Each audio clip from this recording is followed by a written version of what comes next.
Hello dear friends, स्वागत है आप सभी का हमारे YouTube channel R R tech math में। तो जल्दी से सभी विद्यार्थी इस लाइव सेशन में जुड़ जाइए और अपने अन्य विद्यार्थियों को लाइव लेके आओ जल्दी से इस वीडियो को शेयर करके। तो सभी विद्यार्थी इस वीडियो को शेयर करो अपने सभी दोस्तों के साथ, सभी ग्रुपों में, व्हाट्सएप, फेसबुक, इंस्टाग्राम, टेलीग्राम, सभी जगह, जिससे बाकी सब जो स्टूडेंट हैं वो इस लाइव क्लासेज में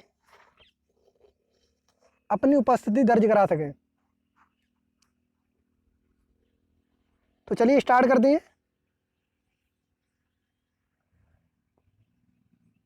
तो आज हम जो टॉपिक पढ़ने वाले हैं वो है युगपत समीकरणों का बीजीय हल, यानी कि algebraic methods of solving simultaneous linear equation. यानी कि दो हमारे पास जो लीनियर इक्वेशन होती हैं इनको आज हम हल करना सीखेंगे इन तीन विधियों के द्वारा अलग अलग। कैसे हल करेंगे? यहाँ पर हमारी पहली विधि है विलोपन विधि। लेकिन विलोपन विधि कौन सी है? प्रतिस्थापन द्वारा, यानी मेथड ऑफ एलिमिनेशन, लेकिन बाय सब्स्टिट्यूशन। तो जो पहला मेथड हमारा वो है प्रतिस्थापन वाला, ठीक है। यानी जो पहली विधि है वो कौन सी है? प्रतिस्थापन बाय सब्स्टिट्यूशन मेथड। और दूसरी विधि हम पढ़ेंगे विलोपन विधि। इसमें क्या करेंगे? हम जो गुणांक होंगे उनको समान करेंगे और फिर विलोपन करेंगे। तो इसको हम बोलेंगे बाय इक्वेटिंग द कोफिशिएंट, यानी कि इसको मैं विलोपन विधि के नाम से कहूँगा,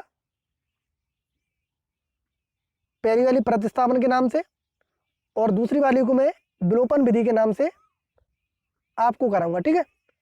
और तीसरी विधि है वज्र गुणन विधि, यानी कि क्रॉस मल्टीप्लिकेशन मेथड। और ये हमारा एक जनरल मेथड है। तो ये तीन विधियां हम पढ़ेंगे, और एक इससे पहले हम पढ़ चुके हैं ग्राफी विधि। तो एक एक करके हम विधि पढ़ेंगे और उनके जो क्वेश्चंस हैं इनको भी साथ ही साथ कंप्लीट करेंगे, ठीक है। तो सभी स्टूडेंट जल्दी से वीडियो को लाइक करो और कमेंट करो, जिससे मुझे पता चले कौन कौन विद्यार्थी इस लाइव क्लासेज में अपनी उपस्थिति दे रहा है। तो चलिए पहली विधि हम पढ़ते हैं विलोपन विधि, यानी कि प्रतिस्थापन के द्वारा। तो विलोपन विधि में हम क्या पढ़ेंगे, यानी प्रतिस्थापन विधि हम कैसे पढ़ेंगे, कैसे उसमें सॉल्यूशन करते हैं, ये सारी चीज़ें हम जानने वाले हैं। इसमें होता क्या है, हमारे पास दो इक्वेशन दिए होंगे, दो समीकरण दिए होंगे, और दोनों जो समीकरण होंगे वो रेखिक समीकरण होंगे, लेकिन दो चरों वाले, जिसमें एक x है, दूसरा चर क्या है? y। अब इन रेखिक समीकरणों को हम हल करेंगे। तो जो प्रतिस्थापन विधि है इसमें हम क्या करते हैं, किसी एक समीकरण को लेते हैं। जैसे अगर मैं पहले समीकरण को लूँ x + 3y = 11, तो यहाँ से हम किसी एक समीकरण को लेते हैं और उसमें से किसी एक चर राशि का मान निकालते हैं। किसका? किसी एक वेरिएबल्स का। यहाँ से या तो x का मान निकाल लो या y का, और फिर जो x का या y का मान निकलेगा उसको हम दूसरे समीकरण में रखेंगे, ये ध्यान रखना। यानी जिस समीकरण से हमने निकाला है उसमें नहीं रखना है। जैसे मैंने पहले समीकरण से x या y का मान निकाला है तो हम दूसरे में रखेंगे, और अगर मैं दूसरे समीकरण से x या y का मान निकालूं तो वो मैं पहले समीकरण में रखूँगा। तो इस तरीके से जब हम हल करते हैं तो इसको हम कहते हैं प्रतिस्थापन। यानी प्रतिस्थापित करना, एक समीकरण से किसी की वैल्यू निकालना और उसको दूसरे समीकरण में प्रतिस्थापित करना। तो यही मेथड जो है वो हमारा सबस्टिट्यूशन मेथड यानी प्रतिस्थापन विधि कहलाता है। तो इससे हमें x और y दोनों की वैल्यू प्राप्त हो जाती है, जिसके लिए ये दोनों समीकरण हमारे संतुष्ट हो जाती हैं। ठीक है, तो यहाँ पर मैं एग्जाम्पल के द्वारा आपको ये बताऊंगा कि हमें इसको किस तरीके से हल करना है। जैसे मैं इसी एग्जाम्पल की बात करूं तो यहाँ पर हमने दोनों समीकरण लिख लिए हैं, x + 3y = 11, दूसरा दिया गया है 4x - y = 5। ठीक है, अब मैं क्या करूँगा, इनको नंबर दे दूंगा, समीकरण 1, समीकरण 2। अब या तो आप पहले समीकरण को ले लो और वहाँ से x या y का मान ज्ञात करो, या फिर आप दूसरे समीकरण को ले लो, वहाँ से फिर x या y का मान ज्ञात करो। तो जैसे अगर आप पहले समीकरण को लेते हैं x + 3y = 11, तो यहाँ से किसी एक चर राशि का मान निकाल लो। तो यहाँ पर x जो है वो बिना कोफिशिएंट का है, यानी उसका कोफिशिएंट कितना है, 1 है। तो मैं इसको निकालना सिंपल समझूंगा, तो 3y को मैं इधर भेज दूंगा। तो यहाँ पर हो जाएगा x = 11 - 3y, और इसको मैं एक नया समीकरण दे दूंगा 3। ठीक है, यहाँ से आप y का मान भी निकाल सकते थे, लेकिन हमें सिंपल बनाते हुए समीकरण को चलना है, इसलिए ऐसा वेरिएबल्स चुनना है, चर राशि चुननी है जिसका कोफिशिएंट कुछ भी ना हो। और बाय द वे अगर कोई समीकरण हमें ऐसा नहीं दिया है तो फिर हम किसी को भी ले सकती हैं। तो यहाँ से हमने x का मान निकाल लिया। अब इस x के मान को हम समीकरण 2 में रखेंगे। ध्यान रखना, समीकरण 1 में नहीं रखेंगे, क्योंकि 1 से तो हमने निकाला ही है, समीकरण 1 से ही तो निकाला इसको। तो हम किस में रखेंगे, समीकरण 2 में। तो समीकरण 2 में जहाँ पर x है उस x की जगह हम रख देंगे 11 - 3y। तो रखो यहाँ पर 4 बार है तो 4 बार, ये हो जाएगा 11 - 3y, और माइनस बाई है तो माइनस बाई, इक्वल टू 5 है तो इक्वल टू 5। अब इसको सॉल्व कर लेंगे, यानी 4 बाहर है ब्रैकेट से तो इसका पहले अंदर गुणा कर दो। तो 4 का 11 से करेंगे तो 11 चौक 44, माइनस 4 का 3y से करेंगे तो 4 तिया 12y। ठीक है, ध्यान रखना यहीं तक गुणा है क्योंकि ब्रैकेट यहीं तक है, फिर माइनस के y वो अलग है, इक्वल टू 5। तो यहाँ से देख सकते हैं माइनस के 12y और ये माइनस के y, दोनों माइनस के हैं, लेकिन ये जुड़ जाएंगे और टोटल क्या होगा, माइनस का ही होगा, माइनस में ही जुड़ रहे हैं, ध्यान रखना। तो ये हो जाएंगे हमारे 44 माइनस 13y इक्वल टू 5। अब यहाँ से मैं क्या करूँ, माइनस के 13y को इधर ले जाऊँ या फिर 44 को इधर ले जाऊँ, किसी एक को ले जाऊँ। तो मैं 44 को उधर ले जाता हूँ और माइनस के 13y को इधर ही रहने देता हूँ। तो 5 माइनस 44, तो यहाँ से माइनस के 13y और यहाँ से कितने बचेंगे, 44 जो है वो माइनस के लेकिन अधिक है, और 5 है वो प्लस के लेकिन कम है, इसलिए यहाँ पर माइनस की संख्या ही बचेगी जब हम इन्हें घटाएंगे। तो कितने बचेंगे, 39। ठीक है, अब माइनस से माइनस कट जाएंगे दोनों तरफ के। अब बाई के साथ जो कोफिशिएंट है 13, इसका हम 39 में भाग दे देंगे, 39/13, और 13 का 39 में देते हैं तो 13 तिया 39, यानी 3 बार भाग चला जाएगा। तो यहाँ से जो बाई की वैल्यू आएगी वो कितनी आ जाएगी, 3 आ जाएगी। तो ध्यान रखना यहाँ पर हमें बाई की वैल्यू 3 मिल गई है। अब इस बाई की वैल्यू को हम जो हमने समीकरण 3 बनाया था उसमें रख के x की वैल्यू ज्ञात कर लेंगे। तो बाई बराबर 3 समीकरण 3 में रखो तो समीकरण 3 क्या था हमारा, x बराबर 11 माइनस 3y था, और y बराबर हमें कितना रखना है, 3 रखना है, तो 3 इंटू 3 हो जाएगा, यानी 11 माइनस 9। तो 11 में से 9 जाएंगे तो कितने बचेंगे, 2। तो यहाँ से x की वैल्यू कितनी आ जाएगी, 2। यानी कि हमारे आंसर क्या हो गए, x बराबर 2 और y बराबर 3, ये इसके हल हो गए। तो इस तरीके से हमें इसको हल करना है। तो यहाँ से देखें, समीकरण 1 से में हमने x का मान निकाल लिया 11 माइनस 3y, इसको समीकरण दे दिया 3। अब समीकरण 3 से x का मान किसमें रख दिया हमने, समीकरण 2 में। मैंने बताया था कि जिस समीकरण से हम निकालते हैं उसमें नहीं रखते हैं, उसके अलावा जो दूसरा समीकरण दिया होता है उसमें रख देते हैं। तो इसमें हमने रख दिया था, फिर हमने इनका गुणा कर दिया था, तो ये बन गया था। अब हम इस 44 को इधर लाए तो 39, और माइनस से माइनस कट के y की वैल्यू 3 आ गई थी। और इस y के मान को हमने किस में रखा, जो हमारा समीकरण 3 था ये वाला, इसमें रख दिया था। तो ये हो गया 11 माइनस 9, यानी कि x बराबर 2। तो यहाँ से हमें दोनों के मान मिल गए, x बराबर 2 और y बराबर 3। तो इस विधि को हम कहते हैं प्रतिस्थापन विधि, यानी कि इसके अंदर हम प्रतिस्थापन के द्वारा x और y की जो वैल्यू है इनको ज्ञात करते हैं। ठीक है, तो ये समझ में आ गई विधि आपको। अब इसके एक्सरसाइज के प्रश्नों को देखें, जिससे और जल्दी आपके क्लियर हो जाएंगे। ये आपके एक्सरसाइज का पहला प्रश्न है। क्वेश्चन नंबर पहला है, 2x plus 3y is equal to 9, 3x plus 4y is equal to 5।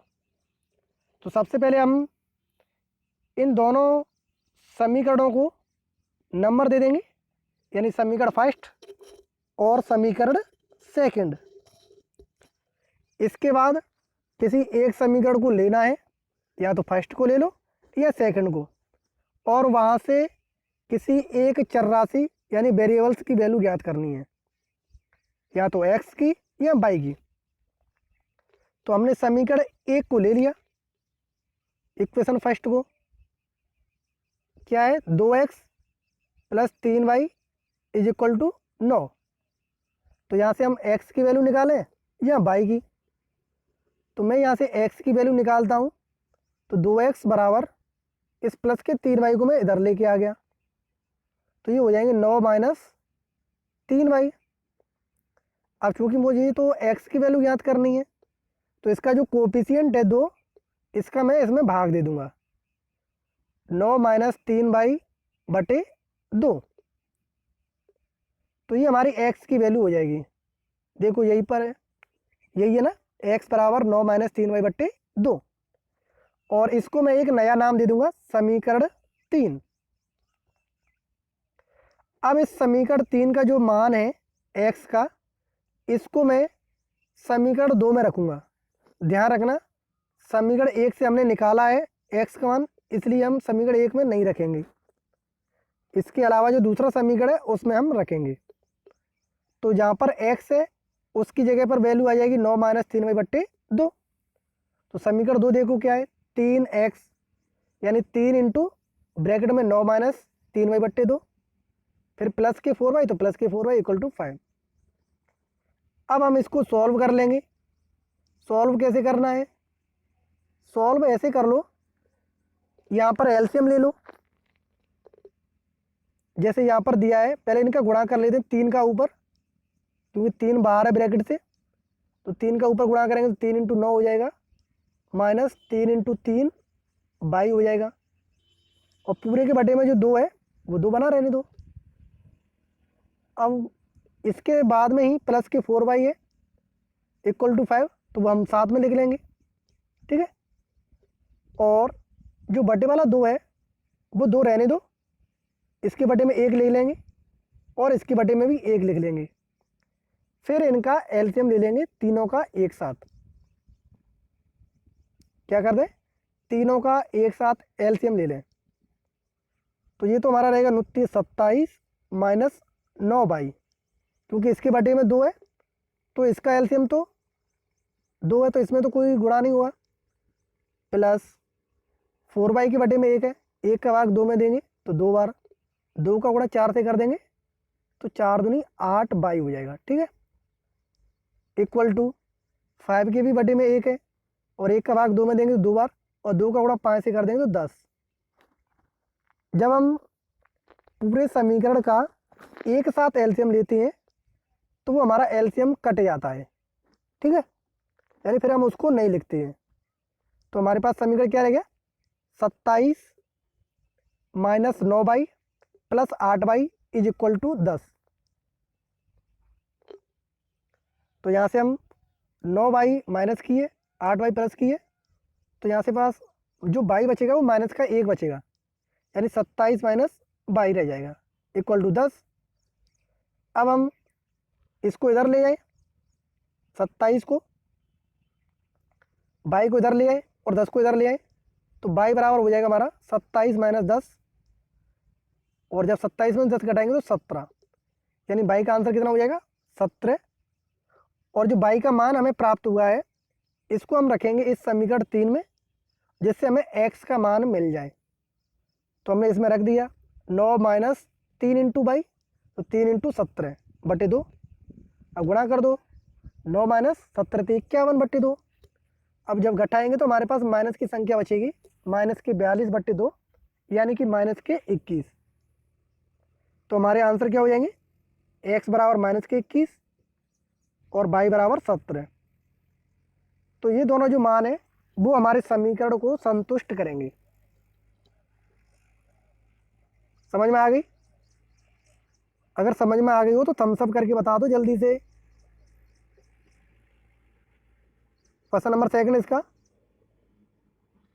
x plus 2y equal to minus के 1, 2x minus 3y is equal to 12। तो पहले हम इनको समीकरण का नाम दे देंगे, फर्स्ट और सेकंड। फिर समीकरण 1 से या 2 से किसी एक चर राशि का मान निकाल लो। तो हमें समीकरण फर्स्ट जो है वो इजी दिख रहा है और वहाँ से हम x का मान निकाल सकते हैं। तो x का मान कितना हो जाएगा, -1 माइनस के 2y, यानी ये प्लस के 2y है, इसको हम इधर ले आए तो माइनस के 2y हो जाएंगे। तो इसलिए x का मान कितना हो गया, -1 माइनस के 2y, और इसको हमने एक नया नाम दे दिया समीकरण 3। और हम इसके बाद क्या करते हैं, जो समीकरण 3 है इसका मान उस समीकरण में नहीं रखते हैं जिससे हमने निकाला है, इसके अलावा जो समीकरण होता है उसमें हम रख देंगे x की जगह पे। तो हमने समीकरण 2 में इसको रख दिया, तो x की हम इसमें रख दें, तो 2 इंटू ब्रैकेट में -1 माइनस के 2y ब्रैकेट बंद, -3y इज इक्वल टू 12। अब 2 का गुणा अंदर कर दो, तो 2 का गुणा -1 से करेंगे तो माइनस के 2, 2 का गुणा माइनस के 2y से करेंगे तो माइनस के 4y, और माइनस के 3y पहले से ही है इक्वल टू 12। अब माइनस के 4y और माइनस के 3y, तो टोटल हो जाएंगे माइनस के 7y, यानी कि -2 माइनस 7y बराबर 12। अब हम क्या करें, जो माइनस के 7y है इसको हम इधर ले आए और 12 को इधर ले जाएं, यानी कि -2 माइनस के 7y इक्वल टू 12 है। तो 7y को हम इधर ले आए और इसको इधर ले आए, तो जो 12 है वो इधर आके माइनस की हो जाएगी और जो 7y है उधर जाके प्लस की हो जाएंगे, यानी 7y बराबर -2 माइनस के 12, ये हमारा बन जाएगा। तो ये कितने हो जाएंगे, -2 माइनस 12 माइनस के 14 हो जाएंगे, और जब 7 का भाग दे देंगे इसमें तो ये माइनस के 2 प्राप्त हुआ, क्योंकि बाई के साथ में 7 है जो इसका गुणांक है। अब जो बाई की वैल्यू मिली है इसको समीकरण 3 में रख दो, x बराबर दिया है -1 माइनस के 2y, तो यहाँ पर बाई की जगह -2 रखेंगे, तो -1 -2 इंटू -2, यानी कि -1 प्लस 4, यानी हमें वैल्यू मिलेगी 3। तो यहाँ से x का मान हो जाएगा 3 और बाई का मान हो जाएगा -2। तो इस तरीके से हमें इनकी वैल्यू फाइंड करनी है। तो ये जो तरीका है ये हमारा कहलाता है प्रतिस्थापन, यानी कि सबस्टिट्यूशन मेथड। समझ में आ रहा है सबके? किसी को कोई डाउट है? अगर डाउट हो तो आप कमेंट बॉक्स में पूछ सकते हैं। और जो विद्यार्थी हमारे साथ इस लाइव सेशन में नए जुड़े हैं वो सबसे पहले चैनल को सब्सक्राइब करें। यहाँ पर आपको रेड कलर में दिख रहा होगा, उसको दबाएं। उसके बाद एक बेल आइकन आएगा, घंटी का बटन, उसको ज़रूर दबाएं।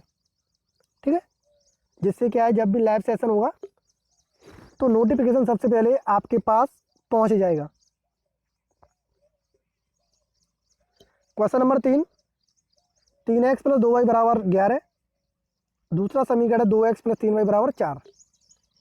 तो सबसे पहले हमने इनको समीकरण नाम दे दिया। फिर समीकरण 1 से या 2 से किसी एक की वैल्यू ज्ञात कर लो। तो हमने समीकरण 1 लिया है और उससे अब की बार हमने y की वैल्यू ज्ञात की है। तो यहाँ पर आप कंफ्यूज ना हो कि यहाँ पर सर आपने y की वैल्यू ज्ञात की है, बाकी सब क्वेश्चन में तो x की वैल्यू ज्ञात कर रहे थे। तो उससे कोई फ़र्क नहीं पड़ता है, या तो x की वैल्यू ज्ञात करो या y की। तो मैं दोनों से बता देता हूँ। x से तो हमने 2 क्वेश्चन कर लिए, अब ये y से बता देता हूँ मैं। ठीक है, तो 3x + 2y = 11। तो 3x को हम 11 की तरफ ले जाएंगे तो 2y = 11 माइनस के 3x हो जाएंगे, क्योंकि इधर प्लस के हैं। अब हमें y की वैल्यू निकालनी है तो y का जो कोफिशिएंट है उसका डिवाइड कर दो, यानी कि y बराबर हो जाएगा हमारा 11 - 3x/2। यही हो जाएगा, y बराबर 11 - 3x/2। तो ये समीकरण 3 हो गया।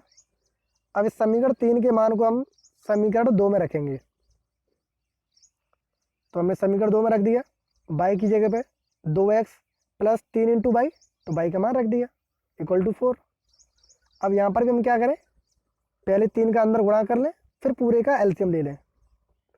तो ये हमारा हो जाएगा 2x तो बाहर है ही, प्लस 3 का 11 से करेंगे तो 33, माइनस 3x से करेंगे तो 9x, और इसके बटे में 2 है = 4। अब हम पूरे का एलसीएम ले लेंगे। तो यहाँ पर एलसीएम आपका आ जाएगा 2, क्योंकि ये 1 है, ये 2 है और ये 1 है। तो तीनों का एलसीएम कितना आएगा, 2। अब 1 का भाग 2 में दोगे तो 2 बार, और 2 का 2x से गुणा करोगे तो 4x, प्लस 2 का 2 में दोगे तो 1 बार, 1 का गुणा अंदर कर दो 33 - 9x, 33 - 9x = 1 का गुणा, 1 का पहले भाग देना है 2 में, तो 2 बार जाएगा, 2 का गुणा 4 से करेंगे तो 8 बार, तो ये 8 हो जाएगा। ठीक है, तो ये हमें प्राप्त होगा। और जब हम पूरी इक्वेशन का एलसीएम लेते हैं तो वो एलसीएम हमारा कट जाता है, यानी उसको हम फिर लिखते नहीं हैं। तो देखो यही बन गया हमारा 4x + 33 - 9x = 8, यही है।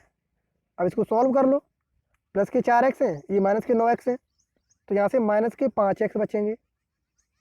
ठीक है, प्लस के 33 = 8।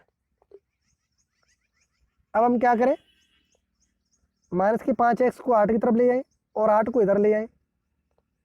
तो 5x जो माइनस के वो उधर जाएंगे तो प्लस के हो जाएंगे, 33 तो इधर ही है, और जो प्लस का 8 इक्वल में इधर आके माइनस का हो जाएगा, यानी 5x = 33 - 8। और जब 33 में से 8 घटाएंगे तो हमारे पास बचेंगे 25, और 25 में 5 का भाग देंगे तो 5 बार, यानी x की वैल्यू कितनी हो जाएगी, 5। और इस x की वैल्यू को हम समीकरण 3 में रख देंगे तो हमें y की वैल्यू मिल जाएगी। ये मिलेगा हमें y बराबर 11 - 3 × 5/2, यानी 11 - 15/2 = माइनस के 4/2 = माइनस के 2। तो ये वैल्यू हो जाएंगी, x बराबर 5 और y बराबर माइनस के 2। समझ में आ रही है प्रतिस्थापन विधि,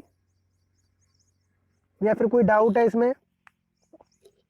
देखो ये क्वेश्चंस बहुत ही सिंपल है, इसलिए इनको सीखना बहुत आसान है, और इनका प्रयोग हम कक्षा 10th में करेंगे, इसलिए ये आपको विधि आनी चाहिए। क्वेश्चन नंबर 4 है इसका, 8x + 5y = 9, 3x + 2y = 4। तो इनको हमने पहले समीकरण नाम दे दिया, फर्स्ट और सेकंड। फिर समीकरण 1 से हमने y की वैल्यू ज्ञात की। तो यहाँ पर हम वैल्यू ज्ञात करें तो 8x प्लस 5y बराबर 9 है। तो पहले तो 8x को इधर लाएंगे तो माइनस के हो जाएंगे, यानी 5y बराबर 9 माइनस 8x। अब हमें y की वैल्यू याद करनी है तो 5 का भाग दे दो इसमें, तो y बराबर हो जाएगा 9 माइनस 8x बट्टे 5। तो यही वैल्यू हमारी 9 माइनस 8x बट्टे 5। इसको हम दे देंगे समीकरण 3 नाम, और इस समीकरण 3 की वैल्यू को हम रखेंगे समीकरण 2 में। y की जगह पर हमने इसको मान को रख दिया, तो ये हो जाएगा हमारा 3x प्लस 2 इंटू वाई था, तो 2 इंटू 9 माइनस 8x बट्टे 5 इक्वल टू 4। अब यहाँ पर पहले हम 2 का अंदर गुणा कर लें, फिर पूरे का एलसीएम ले लेंगे और सॉल्व कर लेंगे। तो यहाँ से हो जाएगा हमारा 3x प्लस 2 का गुणा 9 से करेंगे तो 9 दूनी 18 माइनस 8 से करेंगे तो 8 दूनी 16x बटे में 5 है बराबर 4। एलसीएम ले लो, सबके बटे में एक एक लिख दो, तो एलसीएम हमारा कितना आ जाएगा 5 आ जाएगा। 1 का भाग 5 में देंगे तो 5 बार, 5 का 3x से गुणाएंगे तो 15x, और 5 का 5 में देंगे तो 1 बार, और 1 का गुणा 18 माइनस 16x से करेंगे तो वही मिलेगा। 1 का जब भाग 5 में देंगे तो 5 बार, और 5 का 4 से करेंगे तो 20। अब ये एलसीएम हमारा कट जाएगा, तो हमें क्या प्राप्त होगा 15x प्लस 18 माइनस 16x बराबर 20। देखो यही मिला हमें। अब 15x इसमें से 16x माइनस कीजिए, तो यहाँ से हमें माइनस की x प्राप्त होगी, प्लस की 18 बराबर 20। 18 को इधर भेजें तो माइनस के हो जाएंगे, यानी माइनस x बराबर 20 माइनस 18, यानी माइनस x बराबर 2। लेकिन हमें तो x की वैल्यू याद करनी है, तो माइनस को हम दूसरी तरफ भेज देंगे तो माइनस के 2 हो जाएगी हमारी वैल्यू, इसलिए x बराबर कितना हो गया माइनस की 2।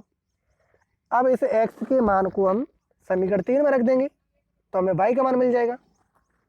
तो y बराबर 9 माइनस 8 इंटू माइनस के 2 बट्टे 5 रख दो यहाँ पर, ये हो जाएगा 9 प्लस 16 बट्टे 5, और 9 16 कितने होते हैं 25।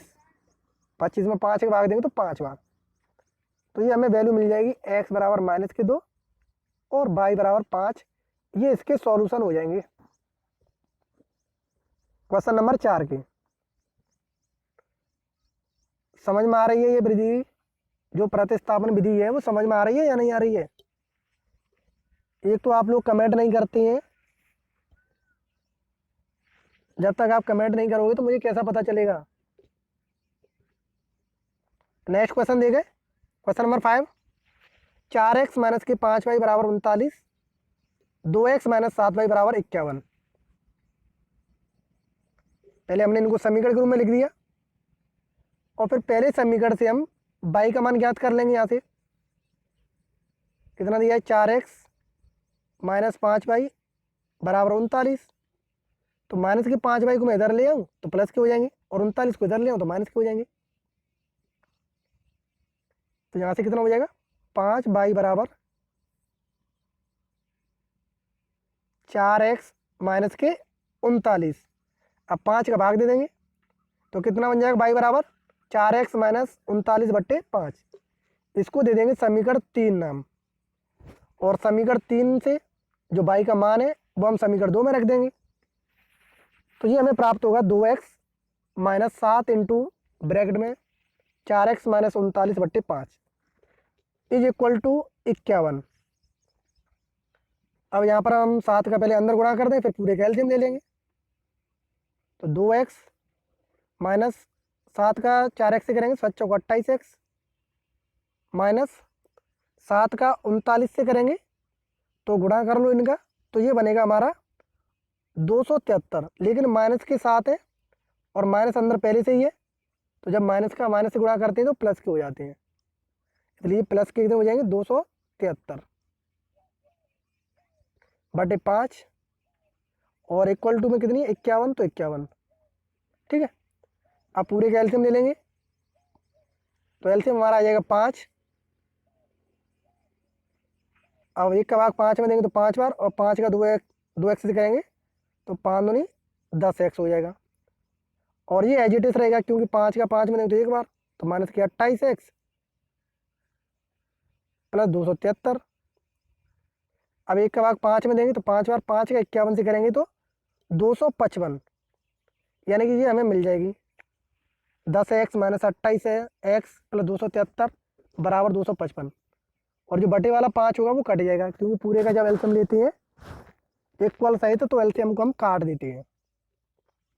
अब इसको सॉल्व कर लो, 10x प्लस के 28x माइनस के, तो यहाँ से माइनस के 18x बचेंगे, और 273 को हम 255 की तरफ ले जाएंगे तो 255 माइनस 273 घटाएंगे तो माइनस के 18 बचेंगे, और माइनस से माइनस कट जाएगा, 18 से 18 कट जाएगा तो x बराबर 1 हो जाएगा। अब इस x की वैल्यू को समीकरण 3 में रख देंगे तो y बराबर मिलेगा 4 इंटू 1 माइनस 39/5, यानी कि 4 माइनस 39/5 बराबर माइनस 35/5, यानी माइनस के 7। तो हमें वैल्यू मिल जाएगी x बराबर 1 और y बराबर माइनस के 7। तो ये हमारे आंसर हो जाएंगे इसके। समझ में आ गया? लास्ट क्वेश्चन है इस प्रतिस्थापन विधि का सबस्टिट्यूशन मेथड का। 5x माइनस 2y, ये 2y है, 5x माइनस 2y बराबर 19, और दूसरा है 3x प्लस y बराबर 18। तो सबसे पहले हमने इनको समीकरण नाम दे दिया फर्स्ट सेकंड, फिर समीकरण 1 से y की वैल्यू याद कर ली हमने, यानी 5x माइनस 2y बराबर 19, तो 2y को मैं इधर ले गया, 19 को इधर ले आया, तो 2y बराबर हो जाएगा हमारा 5x माइनस 19, और 2 का डिवाइड कर देंगे तो ये बन जाएगा y बराबर 5x माइनस 19/2। अब इसको हम समीकरण 3 नाम दे देंगे, और समीकरण 3 से जो y का मान है वो समीकरण 2 में रख देंगे,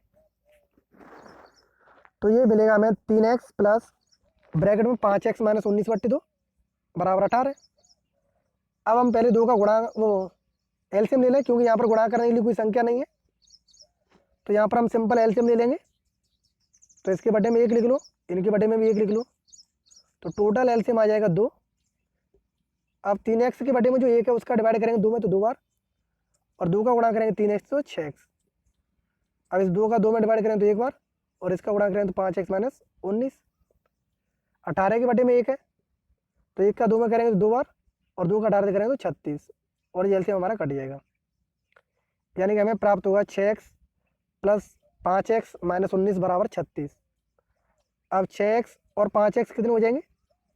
11x हो जाएंगे, और माइनस के 19 को हम इधर ले आए तो प्लस के 19 इधर हो जाएंगे, 36 और 19 कितने हो जाएंगे? 55, तो 11x बराबर 55, यानी x बराबर 5। अब इस x की वैल्यू को हम समीकरण 3 में रख देंगे। किस में रख देंगे? 3 में, जो हमारे पास समीकरण 3 है इसमें, तो इसमें रख दो y बराबर 5 इंटू 5 माइनस 19/2, तो y बराबर कितना हो जाएगा? 25 माइनस 19/2, तो यहाँ से कितनी हो जाएगी? 25 में से 19 जाएंगे तो 6/2, यानी कि 3 दूनी बटे 2 है, तो 2 3 6, मतलब y का मान आ जाएगा 3 हमारा। तो इस तरीके से हमें इस प्रतिस्थापन विधि का प्रयोग करना है। यहाँ से x बराबर 5 आ गया, y बराबर 3 आ गया, ये इसके सॉल्यूशन हो गए। तो मैं समझता हूँ कि आपको ये प्रश्न अच्छे तरीके से समझ में आ गए होंगे, और अगर फिर भी कोई आपका डाउट है तो आप कमेंट बॉक्स में पूछ सकती हैं, और सभी विद्यार्थी इस वीडियो को ज़्यादा से ज़्यादा शेयर करें अपने सभी ग्रुपों में, व्हाट्सएप, फेसबुक, इंस्टाग्राम, जहाँ पर भी आप शेयर कर सकें, और वीडियो को लाइक करना ना भूलें, तथा कमेंट करके बताएं कि आपको ये कंसेप्ट क्लियर हुआ है या नहीं, यानी जो प्रतिस्थापन विधि है ये आपको समझ में आ गई या नहीं आई है। ठीक है, तो आज के लिए इतना ही दोस्तों। कल फिर मिलते हैं एक और नए लाइव क्लास में, जिसके अंदर हम पढ़ेंगे विलोपन विधि, और उसके जो एक्सरसाइज के प्रश्न हैं उनको कंप्लीट करेंगे। ठीक है, तो आज के लिए इतना ही। जय हिंद दोस्तों।